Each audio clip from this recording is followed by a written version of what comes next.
আলহামদুলিল্লাহ দর্শক, আবিদা এগ্রো নার্সারির বরাবরের মতো যে ভিডিওগুলো আমরা দিয়ে থাকি তারই পরিপ্রেক্ষিতে আজকেও আমরা চলে আসলাম আবিদা এগ্রো নার্সারির আরেকটি ফুলকপির প্রজেক্টে।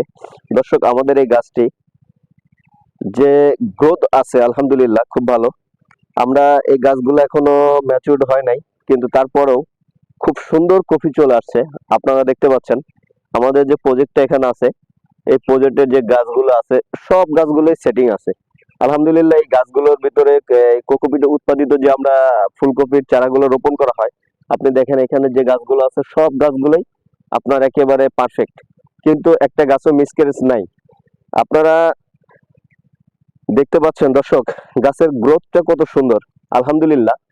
আপনারা যদি কোকোপিটের চারা উৎপাদন, যে কোকোপিটের চারাগুলো আমরা রোপণ করি, এই চারাগুলোর অন্য অন্য চারার তুলনায় এই ক্ষেতগুলি আলহামদুলিল্লাহ প্রজেক্টগুলি অনেক শর্টে আসে। 15 থেকে 20 দিনের আগাম ফসল আসে। আপনাদেরকে আমি দেখাই যে কপিগুলোর শেপ সাইজ কেমন। আপনার হোয়াইট এক্সেল জাতের একটি ফুলকপি আলহামদুলিল্লাহ। আপনারা দেখেন যে ফুলকপির গ্রোথটা কি, মাশাআল্লাহ দেখেন কত সুন্দর টাইট, এটা মনে হচ্ছে একটা ইটের মতো আছে আর কি।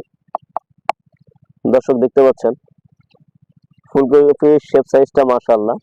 আপনাদেরকে বলবো সব সময় আপনারা কোকোপিটের উৎপাদিত চারা রোপণ করবেন এবং ফসল আপনার সব সময় প্রজেক্ট লাভবান হবেন।